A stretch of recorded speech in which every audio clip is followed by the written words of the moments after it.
Welcome in, everybody. We'll go ahead and get ourselves set up and started here. Welcome on behalf of everybody here at CodeJoy. Welcome to the first of our monthly webinar series. We're going to be hosting these public webinars for teachers every month now through the rest of the spring, at least until summer hits. And we were so excited that so many people registered for tonight's webinar. I know many of us are here live on the webinar tonight. Some folks are catching the recording, so if I'm talking to you in the future, hope everything's still cool. Glad to be with you in the future as well. My name is Kelsey Derringer. I'm one of the co-founders here at CodeJoy. I'm going to be your main presenter on screen tonight while we learn a little bit about microbit's new CreateAI tool. We're really excited that you all are here for that. But I've got a couple other friends here in the room as well. Amanda Jean, do you want to say hello? Of course I do. Hello, everyone. My name is Amanda Jean Strode. I'm the Director of Learning here at CodeJoy, and I'll be helping you all in the chat, as well as helping Kelsey with some fun activities. But if you need anything, please go ahead and write it there. I will be keeping track so Kelsey can do her thing, and I'll take care of you all. That's right. Amanda Jean's helping me talk with my hands by monitoring the chat. Thanks, Amanda Jean. You got it. And then Matt, we'll hear his disembodied voice. How's it going in the tech booth, Matt? It's going well. It's nice and warm here in the tech booth. So envious, yeah. Well, Matt's going to be here in the background, so you probably won't see him on screen too much, but he's here in the background. He can always also pop into a breakout room with anybody if you're having any technical issues as we do some coding together this evening. So our goals for tonight. We are going to introduce this new microbit CreateAI tool. It's really cool, and we really like it as a practical, hands-on reason to use AI in the classroom that's also safe for the classroom, and it's not going to say anything weird to your kids like some other AI tools can. So we're excited to introduce this one to you. We are going to go through one of the lessons provided by the Microbit Educational Foundation in its entirety. So if you happen to have some microbits with you tonight, feel free to grab those. As far as the materials that you'll need for tonight's webinar, if you'd like to code along with us, you're going to need 2 microbits. There is a way to do this with just 1 microbit. So if you only have 1, you can still participate, no worries. We're going to do a method that involves 2 microbits. Now you also want to make sure that these are V2 microbits and beyond, so that these microbits can handle the data that we're going to need. You'll need at least 1 battery pack with some batteries in it, and you'll need a USB cord. You'll only need 1 USB cord. Plus, the activity that we're going to be doing tonight involves a stuffed animal. So if you happen to have a stuffed animal or a dog toy or a stick, I don't know, anything physical nearby that you could rubber band a microbit onto, that'll make this a little bit more fun. Or if you don't have something nearby, perhaps start to envision your favorite stuffed animal from when you were a kid, and maybe that'll make this a little bit more interactive. So those are our goals for the evening and some of the materials you might want to have handy. Now, you know who we are. We'd like to know who you guys are. So we're going to put a link in the chat to a tool called Mentimeter. If you haven't used Mentimeter before, it's an awesome interactive presentation software. So go ahead and click on that link. Okay, last question for you, and this one's very open-ended. What do you hope to get out of today's session? Perhaps you've used microbit CreateAI before and you're looking for something new or just some familiarity with it. Maybe you're looking for AI lessons for the classroom. However you'd say it in your own words, what are you looking for and hoping to get out of tonight's session? New ideas for integration, cool new ideas. I think we've got a few of those. New uses for the microbit. Yeah, especially those of us who've been using them for years. Maybe you're like, what else can you do with this little square with buttons on it? Let's talk about it tonight. New ways to use the microbit. A way to introduce my students to AI concepts in a way that helps them understand how AI works. I'm so grateful for whoever put that answer in. I think that is what the CreateAI tool excels at. AI is such a big idea and a big concept, and it's either going to save us all or end us all, depending on who you talk to. So how do you talk about this at the level that our students are ready to talk about it? What can they really do with AI? I think CreateAI is an awesome answer to that question. Across multiple grade levels, absolutely. I'm just starting to teach this part of our microbit unit, so I know that I'll get some fantastic ideas. Yeah, the community of people who use microbits always come up with the best stuff, so you're in great company here. using AI, new ideas for AI, new lessons, continuing my microbit education and bringing it back to the classroom. Excellent. Wonderful. Well, thanks for sharing what you are hoping to get out of tonight's session, and I think we can absolutely support those things. All right, so one last thing I'd like to share with you. If you'd like to share about what you're learning tonight, feel free to take pictures, videos of what's on your screen, of what's happening with your microbits. And as you take this back to your classroom, please do share on social media. I won't list all the platforms because there's too many and I can't remember the names of them all anymore, but we are at CodeJoy.edu on pretty much all of them. As is the Microbit Educational Foundation. So if you'd like to share about your work, your ideas, something interesting that you learned tonight, feel free to tag us in social media posts there. And Amanda Jean put those in the chat for you as well. All right, so next up, we're going to share our learning document with you. If you've been to CodeJoy webinars and online learning before, you know that we like to organize things into a learning document. This is a great place so that if your internet dies midway through, or I know we had a friend with a leaky roof, if your roof starts leaking and you got to go, don't worry, we got you covered. All of the information that we're going to cover tonight is in this learning document here. So every link that we share in the chat, every topic we cover, things that we just barely touch on or things that we show but don't get into in depth in, we'll link all of that in our learning document here. So you can learn a little bit more about us and our microbits. There's the materials that we're going to need. Let's start with just a quick review of the microbit. I know all of us here have used it, but I think it's useful to review what the microbit by itself does to talk about what the CreateAI platform adds to it.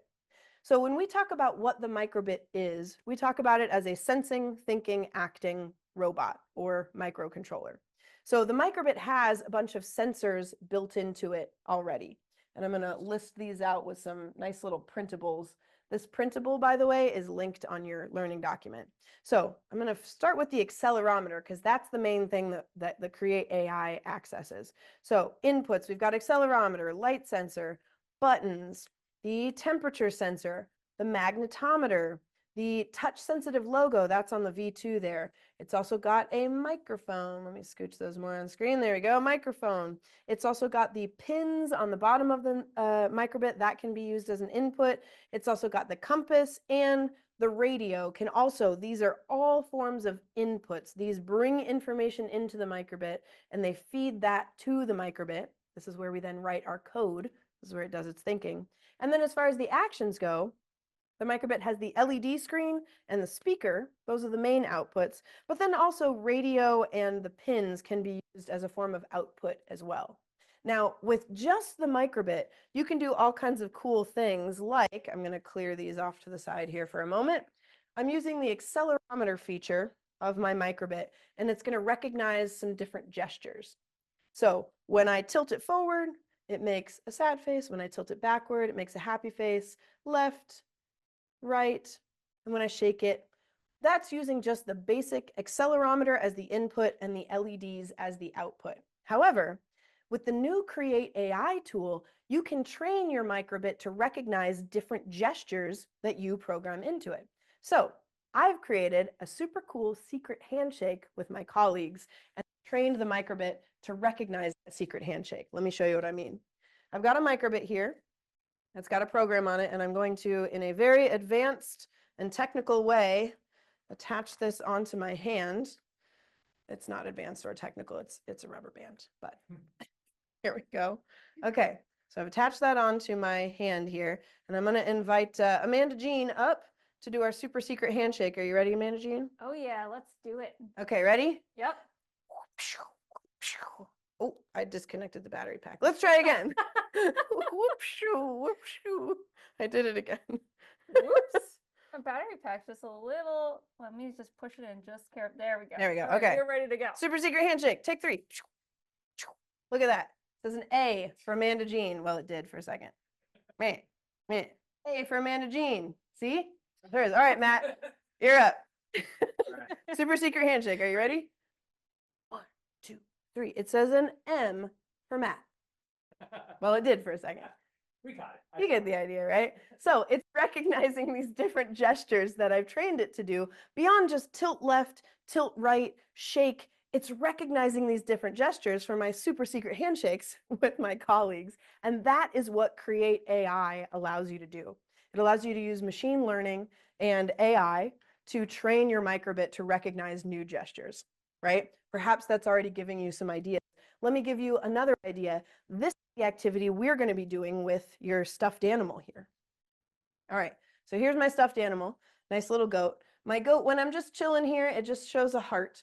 But when I start to make it run, it shows a little llama or a little goat, makes a little noise. When I have it jump, wait for it, slower jump. All right, it shows a little, ooh, face. There it goes, there it goes, there's its little jump. Okay, and then when I have it hop up and down, it's gonna do another one. There we go. Shows a little happy face when it's hopping up and down. A different one. So I'm training it to recognize different gestures. Now, if you think about your favorite stuffed animal when you were a kid, there were probably ways that you liked to play with it, right? One of my favorite stuffed animals, the way I played with it was that I carried it around like this everywhere. That's how I played with puppy ears. But when I played with Betsy, she was shaped in such a way that I played with her like this. So what we're going to do is we're going to do what the Microbit Educational Foundation calls their help me out here. AI storytelling friend lesson. That's what it's called. The AI storytelling friend lesson with a stuffed animal. And we're going to kind of think of it as like reciprocal play. You play with your stuffed animal and it plays back with you using the microbit. So let's learn how to code something like that together.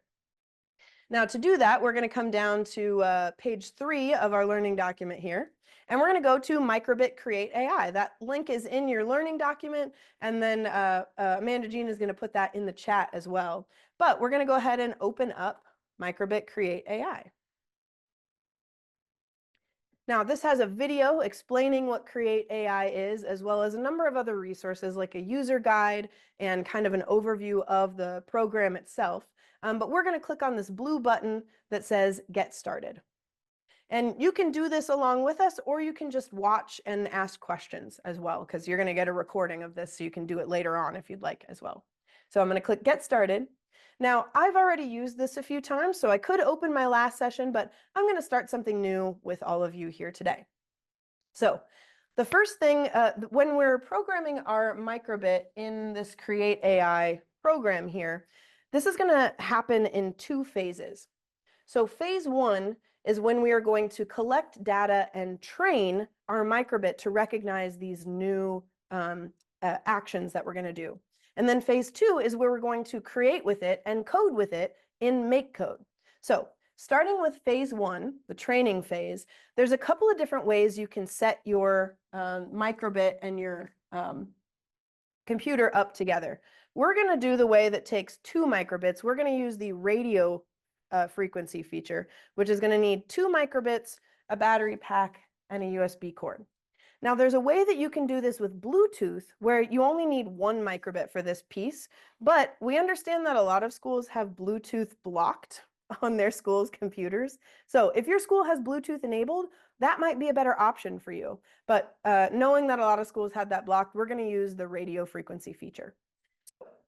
In this phase 1 training, I'll kind of set that off to the side here. I've got a different USB cord for me that is green. So I'm going to take my microbit number 1 and get this set up. So I'm going to come back to my screen here and show you how this works. So I first need to connect a microbit. It says your microbit is not connected. I need to connect one. Now, the first thing it's going to prompt you to do is use the Bluetooth variation. So if you'd like to do the Bluetooth variation of this, go for it. It's super simple. It takes you through those steps. I'm, however, going to switch on the bottom of this pop-up. It says connect using microbit radio instead. I'm going to do that version. And then it talks me through it. It says you're going to need 2 microbits, your computer, a USB cord, and a battery holder. I love that it walks you through that so visually and plainly. Okay, it says first, connect your microbit using a USB cord. So, all right, I am connected. Okay, next. Then it's going to have me pair that to my computer.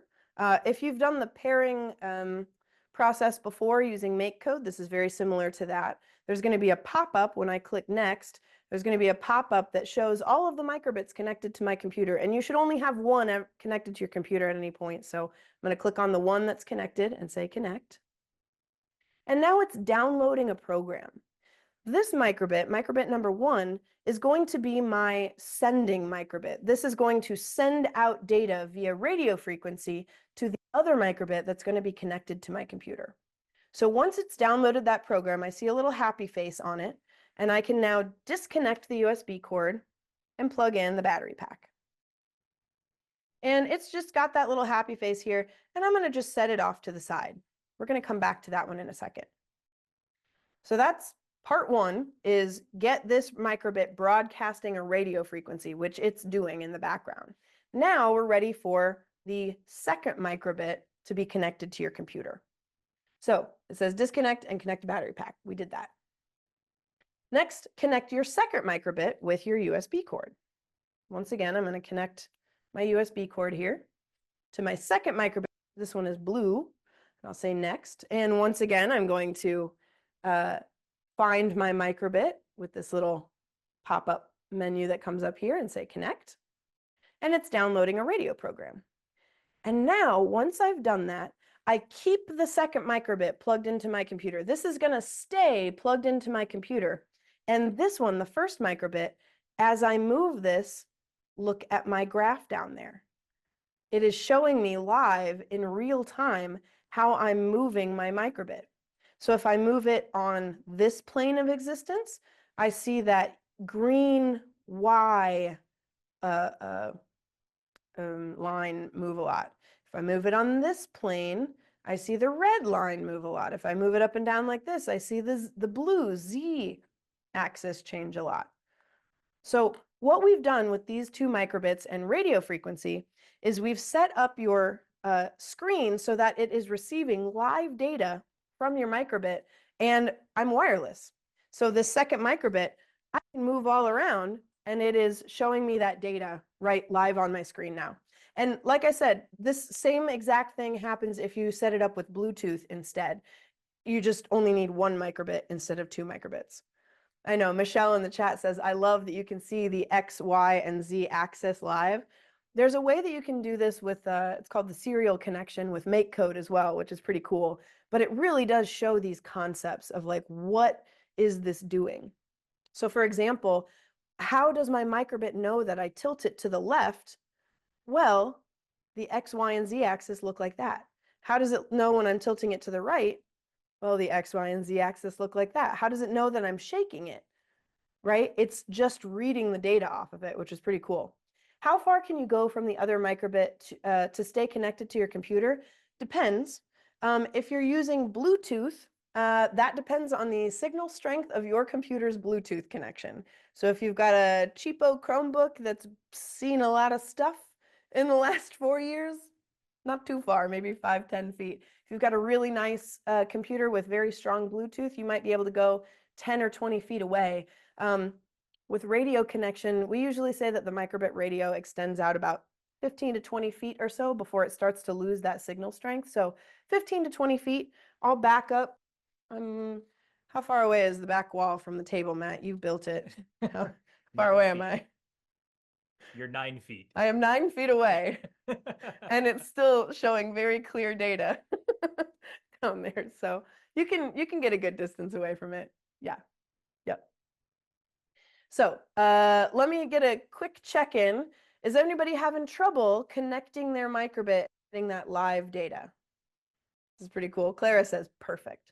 Glad to hear it, Clara. All right, let us know in the chat if you're having any trouble doing this connection part. That's part 1 of training, but now we've got to actually train it. Now the computer can listen to it, but now we got to actually train it. So up here along the top, we're going to create different actions. Now for our activity, we're going to create the action of running, jumping, and resting. It's very important that we put a rest or a null into our training data here. That one we learned the hard way by not getting it to work a bunch of times and then getting it to work. So first, let's train running. So your microbit that is sending out the signal, the one that's mobile here, this that you're going to want to connect onto your stuffed animal. However you want, I suggest a rubber band. So I'm going to take this one that I already programmed off of my goat. Good night, goat.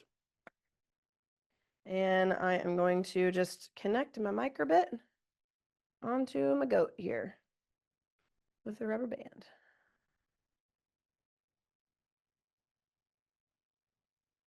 Okay, doesn't need to be too secure, just, mildly secure there.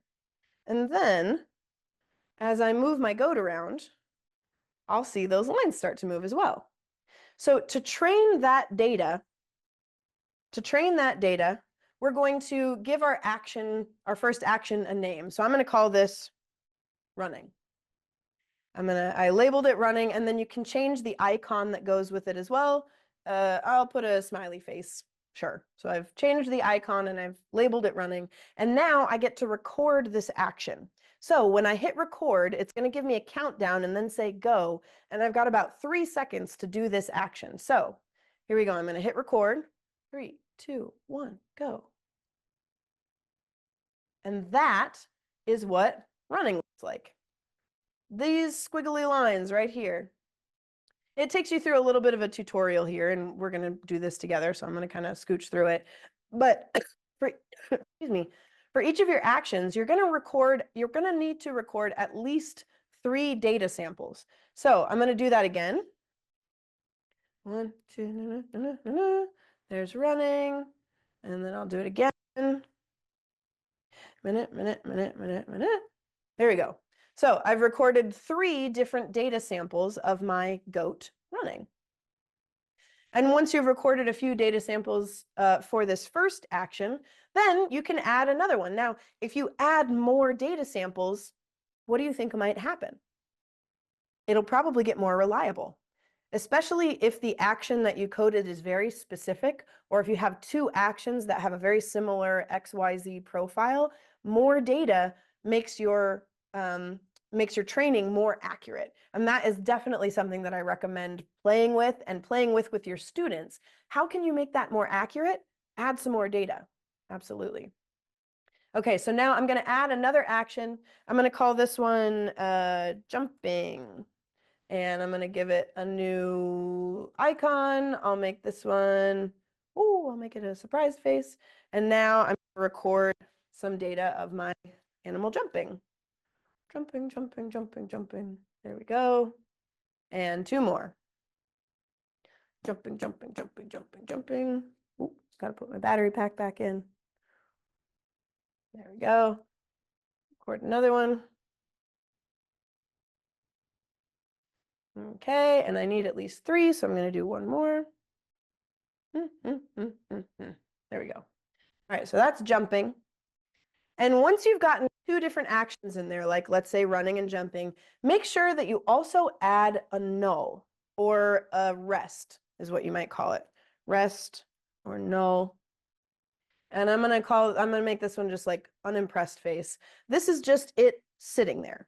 This is really helpful when you're training it because it's sort of like in an if-else statement. You got to tell what to do if that thing is true and also what to do if not that is true, if nothing's happening, right? So I'm going to go ahead and record another data sample. I'm going to record 3 data samples of nothing happening. I'm just going to let it sit there. That's what nothing happening looks like.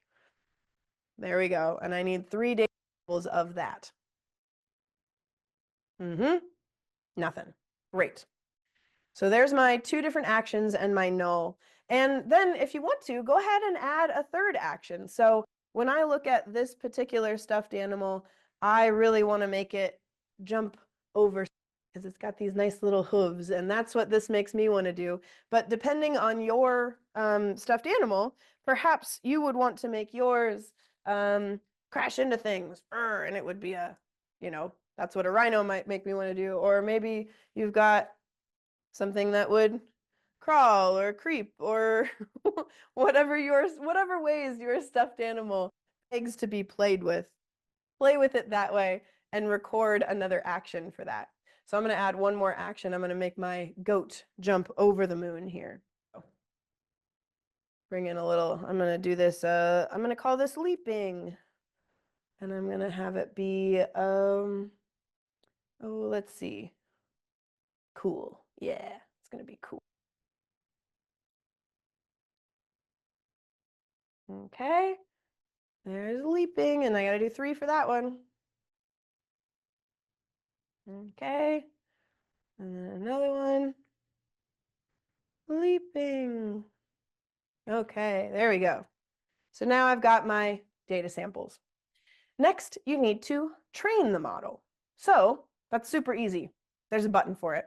Once you've collected all of your data samples, you can train your model. This takes about 5 seconds. It says the computer program spots patterns or differences in your data samples and uses these to build a mathematical model that allows the microbit CreateAI to recognize different actions when you move your microbit.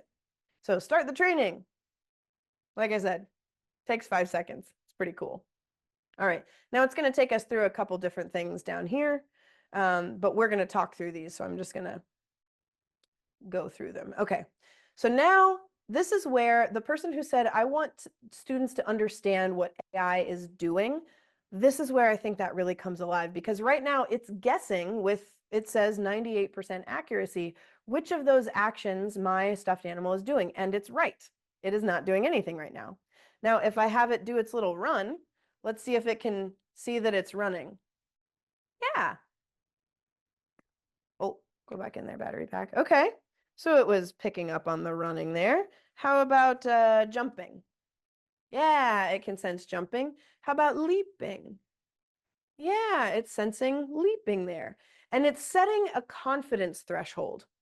Notice how it turns green at a certain point. It looks like for all of these that the confidence threshold is at about 80%. But I could change that if I wanted to. Like, for example, I noticed that with running, it sometimes thinks it's jumping. Maybe I could go back and train that a little differently. Yeah, I may need to go back and differentiate in my training a little bit because it kind of halfway thinks it's running. Oh, and it got above 80% at one point there. But perhaps I want to change my confidence threshold for running, and I only need it to be 50% confident in order to recognize that as the gesture that it's doing. Let's see if that changes whether or not it says it's running. Yeah, okay. So even if it's only at 65% confidence, it's recognizing that gesture there. So I love what this is doing. It is making what AI is doing visible. What is AI doing? It's guessing. It's guessing based on the data that we trained it with. Now, if it's not guessing properly, that's not the microbit's fault, it's our data's fault, right? So we could go back and collect better data. We could differentiate our data. It looks like mine gets confused about running and jumping a little bit. So maybe I could make running much different from jumping somehow, right? But better data is going to give you better recognition here, right? I could perhaps just add more data points to running and more data points to jumping, and that might make it more confident. You can go back and edit those data samples. So perhaps, you know what, I think I'm going to record another one for running to see if maybe I can make that a little more accurate. Okay, I'm going to record another one for running there, and I'm going to record another one for jumping. Maybe this will help. Oh, my battery pack disconnected. Try again. Okay, there we go. Stay in there.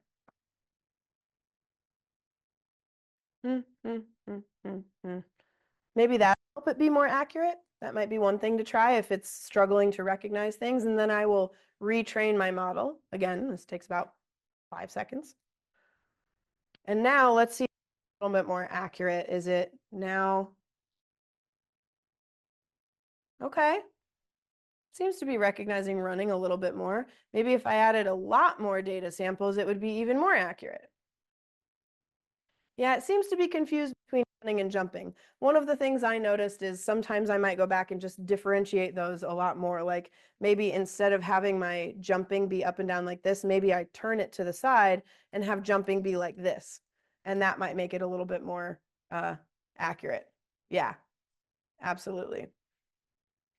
So now that we have done phase 1 of our of using CreateAI, we have trained our, connected it to the computer, we've gotten that live data, we've trained it to recognize these different gestures, and now we're ready for phase 2, which is creating.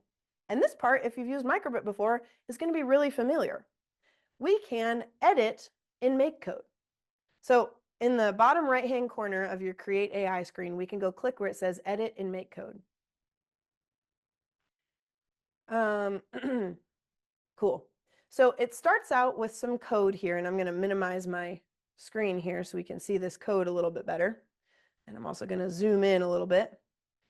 So now what it's given us is a whole new category of blocks called machine learning, or ML for short.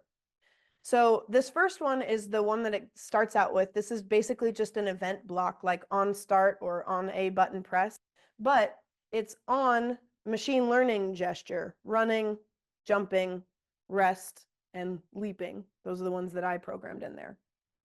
And so if I were to download this program onto a microbit and hook it up to my goat, this would work. Now, these two microbits, this one has the radio sending code on it, and this one has the radio receiving code on it. I don't need either of those right now. So what I'm going to do is actually grab a third microbit because I want to keep those codes where they are just in case I might like to retrain it again. So for my microbit, I'm going to disconnect my goat microbit and kind of set that one off to the side here. I'm going to disconnect this one and just kind of keep these off to the side over here. And I'm going to grab another microbit, this one. And I'm going to download code that I've written here onto this third microbit. And you can do a regular download if you'd like. It'll prompt you to, what is that called? Pairing. Okay. It'll prompt me to pair my microbit. And then it's going to download that code. There it is. And now I can take this microbit and hook it up to my goat, and it should make those different things. So it looks like when I'm doing running, it's going to show a happy face. Now it thinks I'm jumping. So maybe I could try running a little differently. There we go. Now it's recognizing that as running. And now if I do this one, is it showing jumping? Yes, it is. That's the little surprise face. Rest, if I just let it rest for a while, there we go. It should show the null, the unimpressed face there. And then if I do the leaping,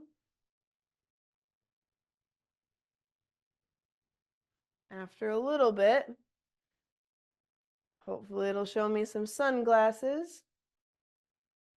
I need to do a little bigger leap.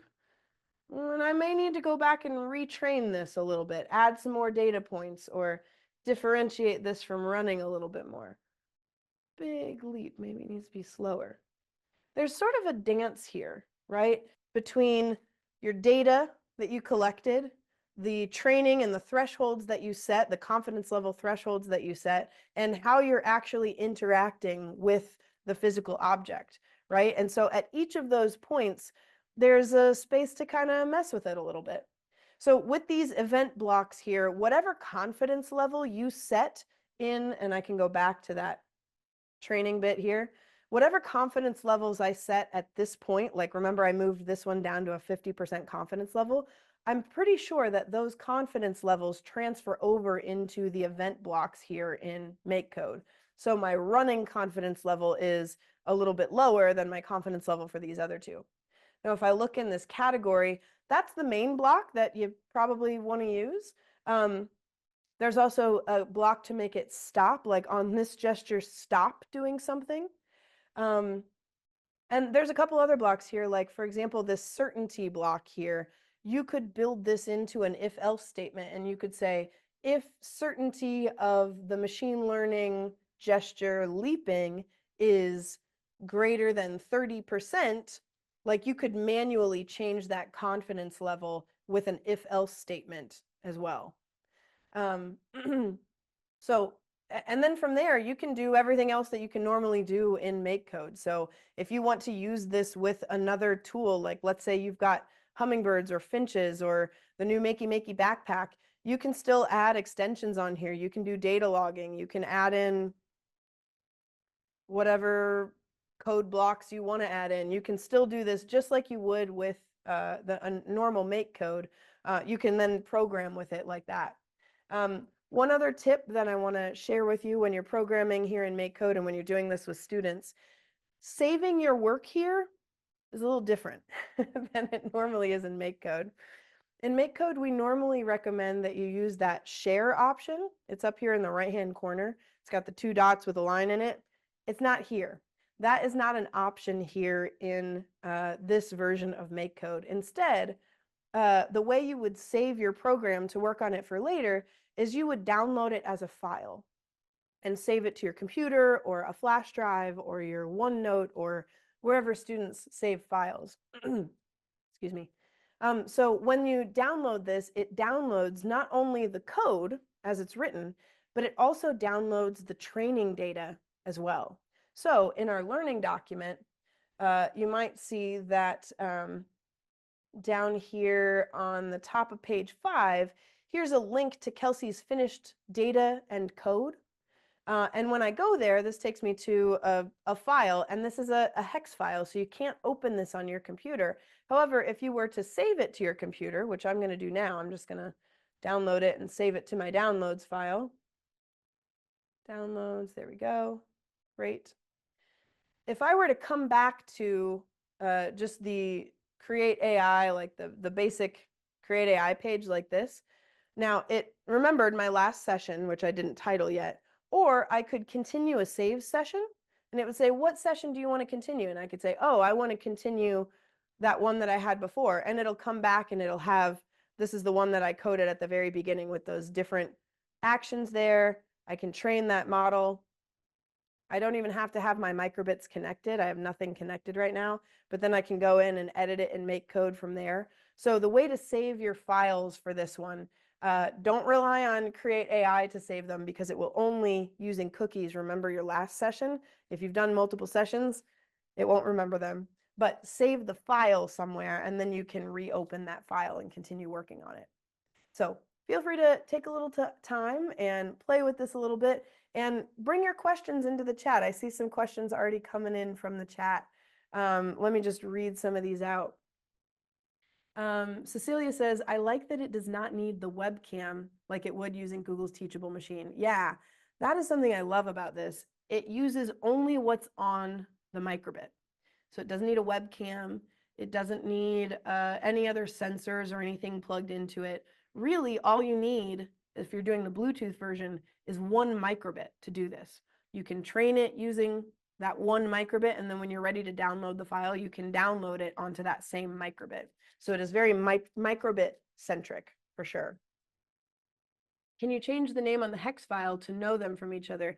Yeah, every time you save it, I'll come back here to my MakeCode file here. When I go to, if I go to download this file, my computer, I have it set up to ask me what to call each file. So if I go to my downloads file, I might call this microbit stuffy code -2, and I can name it whatever else I want. So I could have different versions of this that I could save to my computer, and you can title them different things when you save it. Yep, absolutely. Oh, and Amanda Jean says she's got a great question to highlight. What's up, Amanda Jean? Yeah, someone asked, is this available on an iPad? And at this current time, the microbit CreateAI is not available on iPads, tablets, devices. It's only on computers, so good thing to know for everybody that right now that's not available, but it doesn't mean it won't be available in the future. Yeah, for now, only computers and Chromebooks. Totally works with Chromebooks, just not iPads or tablets at this moment. Yeah. Continue putting questions in the chat if you'd like, but we thought we'd also highlight a couple other things that you can do with CreateAI as well. So, by the way, I love these pictures that they gathered. This is clearly a girl doing a pirouette, training her microbit to recognize herself doing a pirouette. Great form too, by the way. Whoever you are, British child, looks great. But the microbit CreateAI team has started you out with 3 different activities. So there's the AI storytelling friend, there's the simple exercise timer that basically just tracks whether or not you're moving. And then there's the activity timer that's a little bit more advanced where you can track, are you doing jumping jacks or are you running? And it'll differentiate between those activities. So there's some documentation, you can check those out. We thought of a couple of other activities that you might want to do. That secret handshake that I showed you at the beginning, I linked you to my sample code and my training data there, and there's a picture of that sample code as well. So again, that only uses 1 microbit, and it's just, I'm thinking of all the teachers that have, when you go into their rooms, the kids select, I want to hug today, I want to high five, I want to do our secret handshake. Your microbit could recognize who that kid is based on their secret handshake. Or if you're looking to push this a little bit further, you could use the microbit that you've trained using CreateAI to interact with other robots. Let me show you what I mean. Over here, I've got a Finch robot, and I'm going to go ahead and turn it on. Now, I know some of you in the room have used Finch robots before, but this is a microbit compatible tool.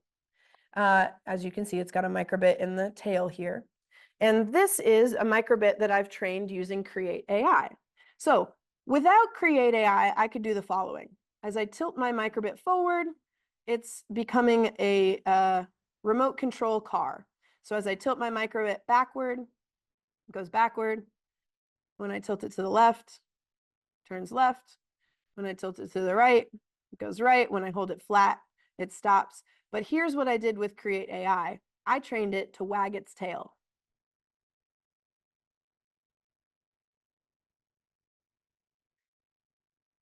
There we go. So this microbit is communicating with that microbit using radio frequency. And again, left, right, forward, backward. I don't need CreateAI to recognize any of those gestures. Those are just standard microbit gestures. But this gesture, to wag its tail, that I trained using CreateAI. And now I'm using the accelerometer, radio frequency, and a little bit of machine learning to train my Finch robot. So the possibilities here with CreateAI are truly endless. Now you can train your microbit to recognize all kinds of different gestures. I bet you've got ideas in your head already about what else you could do with this. If you've got some ideas and you'd like to share them in the chat, please do. We are all here sharing our best ideas with each other. Yeah, you can get pretty complex with them. Anything you can do in about 3 seconds. That's how complex you can get. What I haven't tested yet is, let's say I've got a really complicated handshake with a friend where it's like, boom, blah, could you add those gestures on top of each other so that you have to do them all in order? I haven't gotten to play with it enough yet to figure that out, but maybe. One thing I have done, I was a kid raised on Harry Potter. So one thing I have gotten it to do is recognize different spells. So when I do this, that's Wingardium Leviosa. And when I do this, that's Expelliarmus. And when I do this, that's Stupefy. And it plays a different song and it shows a different letter for each of those. Yeah. All right. Checking in on our timeline here. I'd love to know, we're going to share that Mentimeter back in the chat with you guys. And perhaps you still have it open, actually. But I'd love to know, what are your takeaways from this webinar tonight? The possibilities are endless. Excited to integrate this into our programming. So glad to hear it. It's such a great way to introduce the students to the concepts of AI. I totally agree. You know, large language models are really fascinating and they are already changing the world, but they're not safe for students.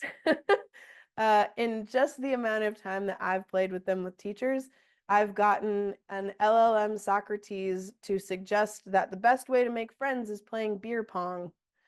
And that's not what you want to have happen in your classes. So this is a much more classroom-ready AI approach, AI tool. Ideas, I'm thinking about how to integrate it with your math teachers, your middle school math teachers. Excellent. Track motion and alert things on some sports performances. Yeah. Tomorrow, I'm reintroducing CreateAI after being gone for a week. I want to use the Sense Think Act and create a super secret handshake. I was going to do that exercise activity. Oh, I'm so excited. You're going to try the handshake one. That's going to be fun. Post on Twitter. Send me an email. Let me know how it goes. Ideas, lots of ideas to ponder. A great way to learn about AI without having to use resources that are blocked. Totes. Love that. I love the Sense Think Act framework for physical coding. Hey, thanks. We borrowed that from the Create Lab at CMU. It was a great way to introduce robotics to a more community-oriented, more community-oriented approach. The AI tools build on how the kids already use the microbits. That is a great point. Yeah, kids are already using the accelerometer of the microbit. Let's go ahead and add some AI into it. I love that. Awesome. Well, thank you so much for sharing, everybody. A couple last things to close with here. We've got a couple more opportunities to engage with CodeJoy coming up in the month of February. We're going to be doing our second teacher talk. It's always going to be the third Tuesday of the month from 7 to 8 p.m. Eastern time, because we wanted to be sure to invite our friends from California after they get out of school as well. So feel free to register for that. The topic of February's webinar is going to be AI literacy. So we're taking this CreateAI thing. We're going to dive more into that. We have a course that is live now on the Infosys Pathfinder website. We're going to be highlighting some elements from that course, and we're also going to be talking about AI ethics as well. So how do we ethically introduce these things to our students? How do we talk about these things ethically? If you want to join us for an hour-long chat and conversation and diving into some tools, join us in February. We've also got some free student shows coming up in February. It's our show called Robot Relaxation, and I think we all need a little bit of chill in our lives after a stressful break, and hopefully you can join us for some of those.